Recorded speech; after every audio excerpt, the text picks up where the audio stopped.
प्यारे दोस्तों, आज हम आपको एक ऐसा वाकया सुनाएंगे जिसे सुनकर आप खुश हो जाएंगे। दोस्तों, एक गरीब लड़के ने 70 साल की एक मालदार औरत से शादी कर ली, मगर 7 दिन बाद जब वो सुहागरात के लिए उस 70 साल की अपनी बीवी के पास पहुंचा तो वो उस औरत को देखकर चौंक गया, क्योंकि उस बूढ़ी औरत का अंदाज कुछ ऐसा ही था जो फुर्ती और बदन 18 साल की उम्र में भी नहीं पाया जाता। वो उसके अंदर था, लेकिन करण ने उसके साथ जो किया कोई सोच भी नहीं सकता था। दोस्तों, करण नाम का एक लड़का जिसके ऊपर घर की जिम्मेदारियां दिन पर दिन बढ़ती जा रही थीं। बाप की मौत के बाद सारा घर बोझ और जिम्मेदारी अचानक से करण के कंधों पर आ गई थी।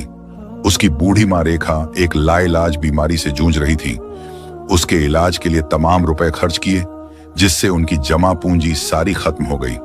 17 साल की छोटी बहन मनीषा अभी स्कूल में पढ़ती थी। उसकी पढ़ाई, किताबें, फीस सब कुछ बहुत भारी पड़ रहा था। करण की उम्र महज 20 साल थी, मगर जिंदगी की मुसीबतों ने उसे वक्त से पहले ही बहुत जिम्मेदार बना दिया। दिन रात पढ़ाई और मेहनत के साथ छोटा मोटा काम करके किसी तरह घर चल रहा था। उसके चेहरे पर हर वक्त फिक्र की वजह से बदन कमजोर और आंखों के नीचे काले घेरे साफ साफ बता कर रहे थे कि वो अंदर से किस कदर टूट गया है। वक्त से पहले ही उसकी खुशियां, सपने और आजादी छिन गई थी। कर्ज खाहों की धमकियां रोज मिला करती थी। एक दिन वो एक चाय की दुकान पर गया जहां सस्ती चाय मिलती थी। करण सोचने लगा कि चाय पीकर चलूंगा। उसने जेब में हाथ डालकर पैसे निकाले और गिनने लगा।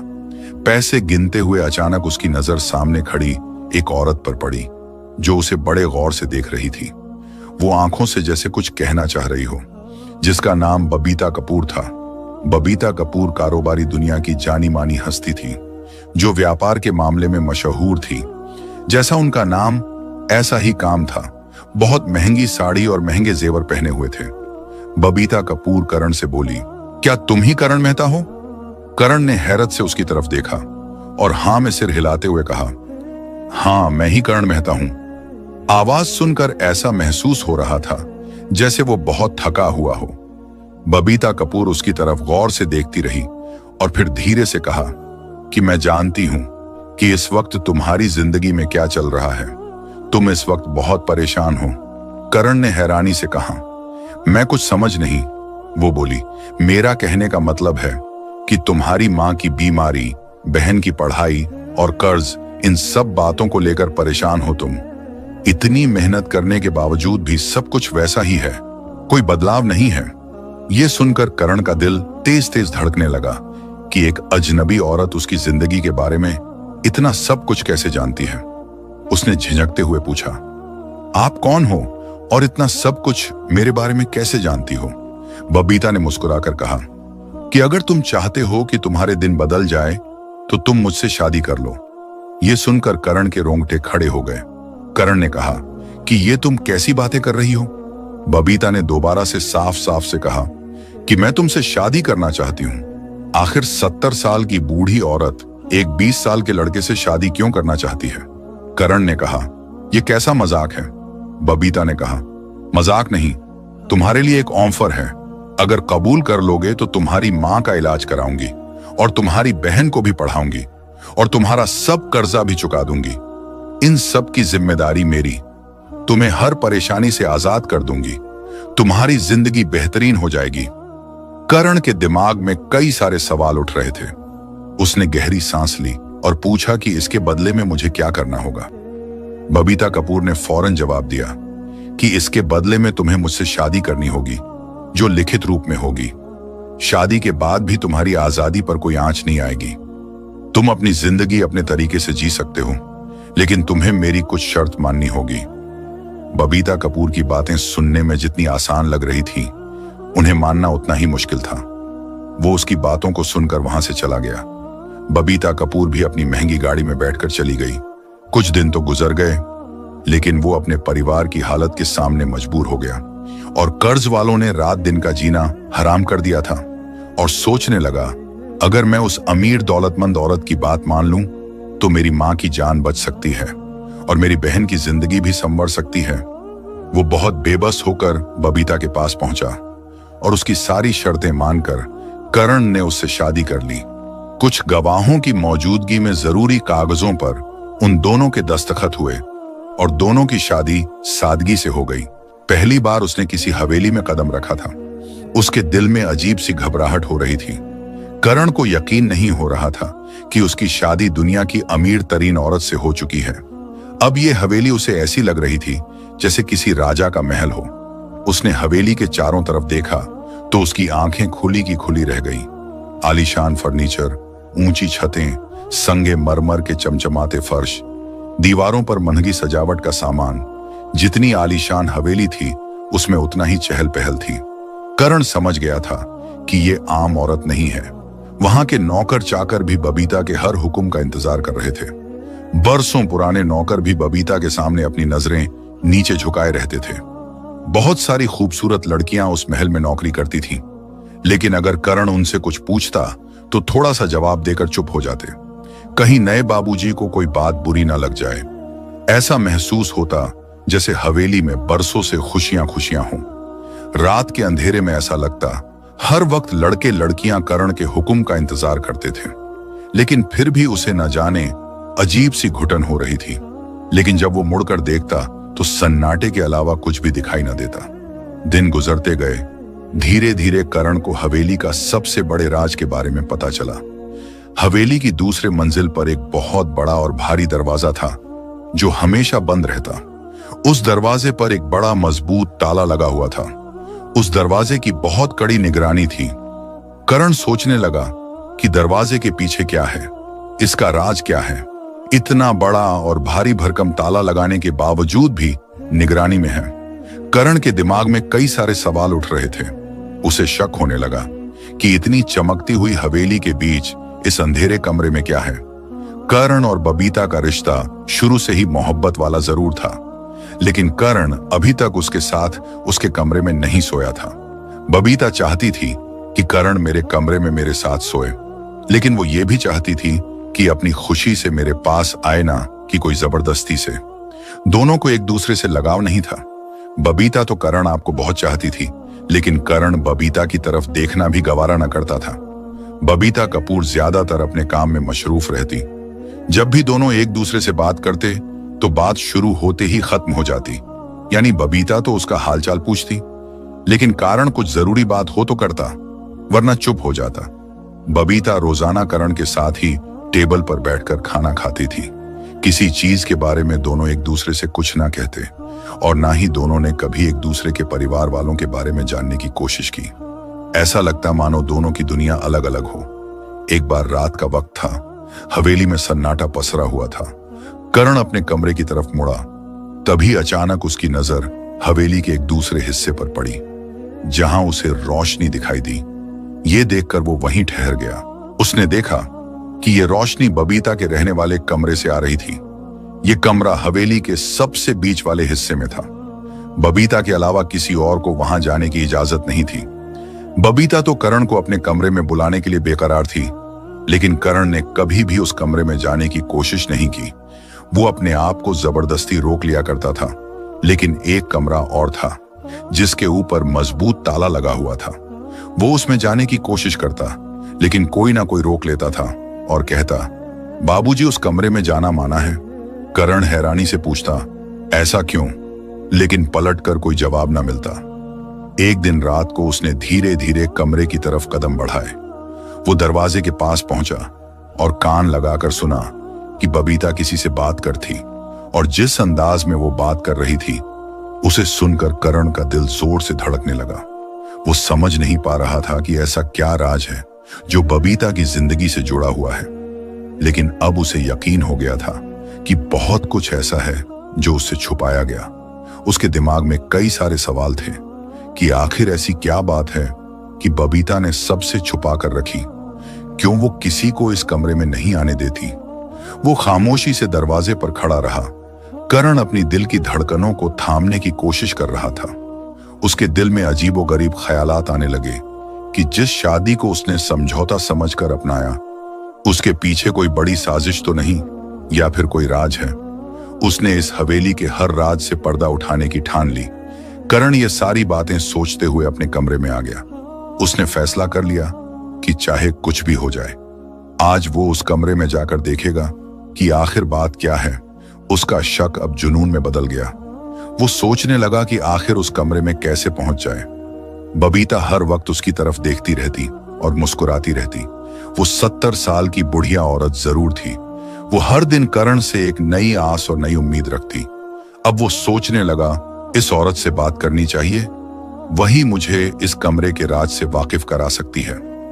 हवेली के सुनसान अंधेरे में सिर्फ और सिर्फ घड़ी की टिक टिक की आवाज आ रही थी। रात के तीसरे पहर में कर्ण उस कमरे में जाने के लिए तैयार हो गया। उसने बबीता की एक खास नौकरानी, जो 19 साल की एक बहुत ही खूबसूरत लड़की थी जिसका नाम मीरा था। कर्ण ने मीरा से बात की और उससे गुजारिश की कि मुझे अपनी बीवी बबीता से मिलना है।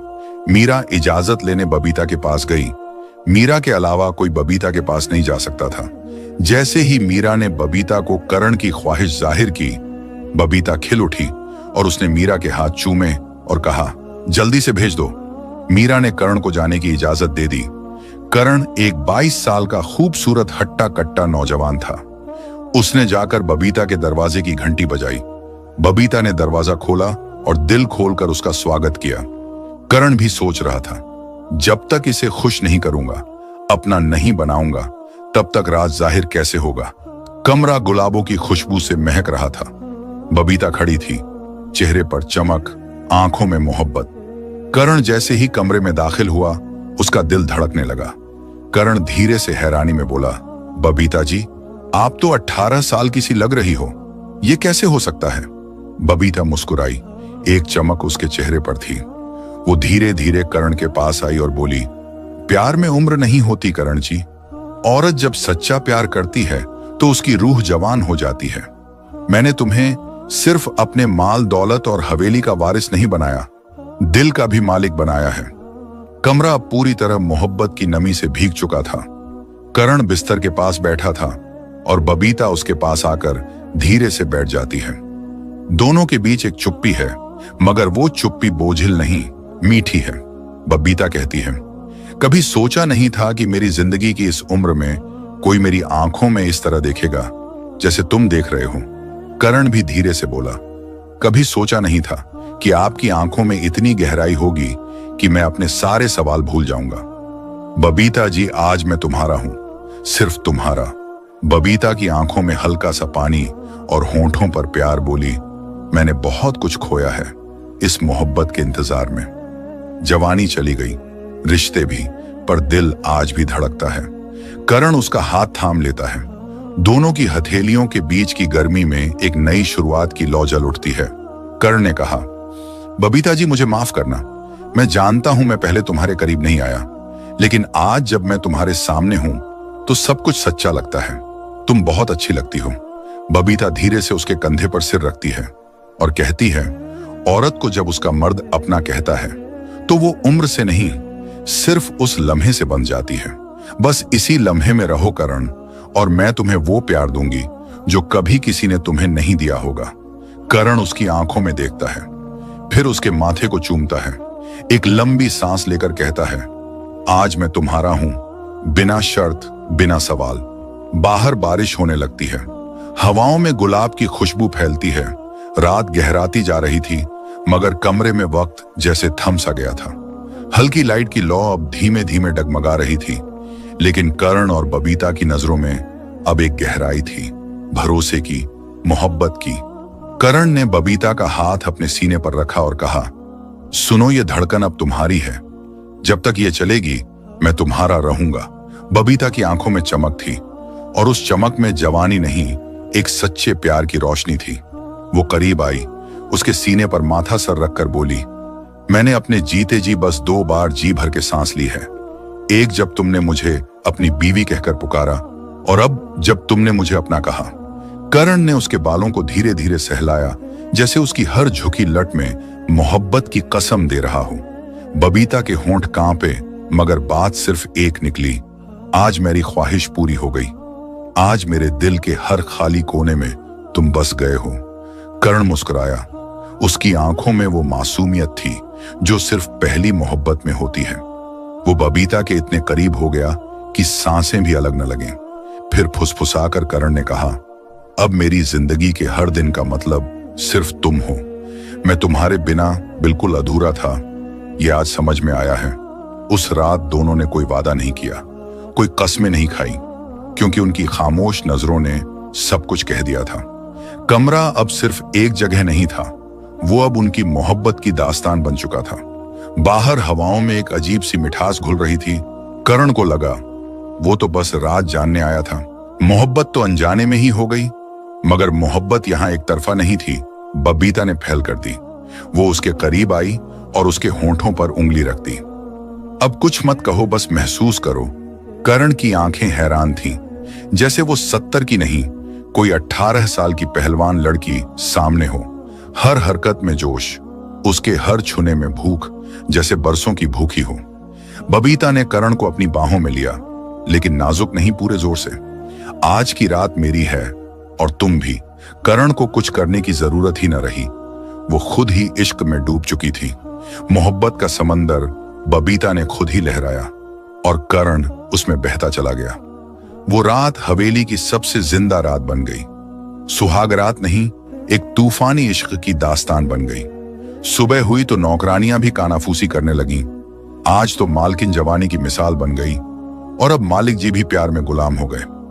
वो हर वक्त ये सोचता कि ना जाने उस कमरे में क्या होगा, कौन सा गहरा राज छुपा था। करण ने वहां पहुंचकर देखा कि आज दरवाजा आधा खुला था। ये देखकर उसका दिल जोर जोर से धड़कने लगा। करण ने हिम्मत दिखाई, दरवाजा खोलकर कमरे के अंदर कदम रखा। कमरे में हल्की रोशनी हो रही थी। कमरे में रखा सामान बहुत पुराना था। कमरे के दूसरी तरफ एक बहुत बड़ी लकड़ी की अलमारी थी, जिसमें कई सारी फाइल रखी थी, जिसे देखकर वो हैरान हो गया। उसी दौरान उसका ध्यान उसी के बगल में रखी मेज पर गया। वो धीरे से उसके पास गया। उसकी नजर एक मोटे लिफाफे पर पड़ी, जिसके किनारे पीले पड़ चुके थे। ऐसा लग रहा था जैसे उसे बार बार छुआ हो। उसने लिफाफा उठाकर खोला। उसमें से एक फोटो निकला, जिसमें करण के पिता सुरेश मेहता बबीता के साथ खड़े थे। सुरेश मेहता के चेहरे पर हल्की सी मुस्कुराहट थी। करण का सिर चकरा गया। तभी उसे पीछे से किसी ने आवाज दी कि आखिरकार तुमने सब कुछ देख ही लिया। आवाज सुनकर करण सुन रह गया। उसने पीछे पलटकर देखा तो बबीता खड़ी थी। बबीता खामोशी से खड़ी देख रही थी। उसकी आंखों में ना कोई डर और ना ही हैरानी थी, क्योंकि उसे पता था एक ना एक दिन ये पल जरूर आना था। करण ने फौरन कांपते हुए हाथों से फोटो पीछे छुपा लिया। उसके चेहरे का रंग बदल गया। उसने खुद को संभालते हुए कहा कि यह शादी एक सौदा नहीं, बल्कि एक बदला था। बबीता ने मुस्कुराकर कहा, तुम बहुत समझदार हो करण। मुझे नहीं पता था कि तुम इतनी जल्दी सच्चाई का पता लगा लोगे। करण ने गुस्से से आग बबूला होकर कहा, तुमने मेरा बेवकूफ बनाकर मेरी मजबूरी का फायदा उठाया। मेरे बाबा से बदला लेने के लिए तुमने मेरा इस्तेमाल किया। उसकी आंखों में दर्द साफ दिखाई दे रहा था। बबीता ने करण को बताया, अब जब सब कुछ जान ही चुके हो तो सुनो करण, मैं तुम्हारे पापा से मोहब्बत करती थी। वो मेरी पहली और आखिरी चाहत थे। मैं 25 साल की थी जब मेरे पति इस दुनिया से चल बसे। मैं जवान थी, अकेली थी और तुम्हारे पापा ने मुझे सहारा दिया। लेकिन मुझसे गलती हुई। मैं उसे मोहब्बत समझती रही, मगर हमेशा मुझे सिर्फ एक कागज की तरह इस्तेमाल किया। करण की आंखें फटी की फटी रह गईं। बबीता ने कड़वाहट से कहा, जब मैंने शादी की बात की, उन्होंने मुंह मोड़ लिया। उस दिन मैंने कसम खा ली थी कि अगर वो नहीं तो उनका खून ही सही। मैंने तुम्हें बचपन में देखा और फैसला कर लिया था। बबीता भर्राई हुई आवाज में करण से कहती है, हाँ करण, मैंने तुमसे शादी सिर्फ बदले के लिए की थी। तुम्हारे पापा ने जो मेरे साथ किया, उसकी आग मैं सालों से सीने में लिए जी रही थी। और जब तुम सामने आए तो मैंने तुम्हें उसी आग में झोंकने का फैसला कर लिया।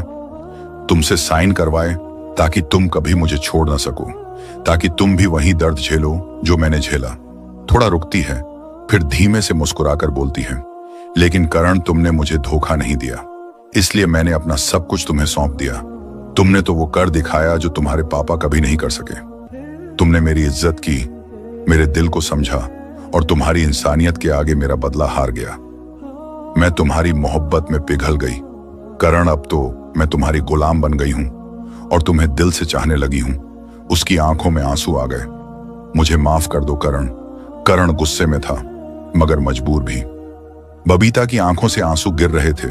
उसका चेहरा शर्म, पछतावे और प्यार से भीगा हुआ था। करण कुछ पल चुप रहा। उसकी आंखों में बबीता के लिए गुस्से की जगह अब नम मोहब्बत थी। करण धीरे से कांपती आवाज में कहता है, तुमने मुझे कैद करना चाहा था लेकिन खुद ही मेरे प्यार की कैद में आ गई। बबीता, तुम्हारा बदला, तुम्हारी नफरत सब हार गई, लेकिन आज जो तुम्हारी आंखों में है वो मोहब्बत है। करण आगे बढ़ा, बबीता की कांपती हुई कलाई थामी और उसे अपने सीने से लगा लिया। करण फुसफुसाकर बोला, मैं माफ करता हूं तुम्हें क्योंकि तुम्हारा दिल अब साफ है और मैंने उसे पा लिया। बबीता सिसक उठी, करण के सीने से लगकर बस इतना बोली, अब अगर मौत भी आ जाए तो अफसोस नहीं, तेरा प्यार पा लिया। करण, तुझे मैंने पा लिया। वो उस हवेली में एक राजा की तरह रहने लगा। एक दिन बबीता बहुत बीमार पड़ी और कुछ ही हफ्तों में हमेशा के लिए चली गई। करण ने उसके अंतिम संस्कार के वक्त बस इतना कहा, मैं तुम्हें माफ करता हूं, तुम भी मुझे माफ कर देना बबीता। कहानी यहीं खत्म नहीं हुई। बबीता की नौकरानी 19 साल की मीरा, जो चुपचाप करण की सेवा करती थी, हर मोड़ पर उसके साथ थी, अब उसके करीब आने लगी। धीरे धीरे दोनों का रिश्ता परछाइयों से निकलकर रोशनी में आ गया। करण ने मीरा से शादी की और अब हवेली उसकी थी, मगर अकेली नहीं। उसकी माँ और बहन अब उसी महल में थीं, जहां कभी बबीता का अधूरा इश्क गूंजता था।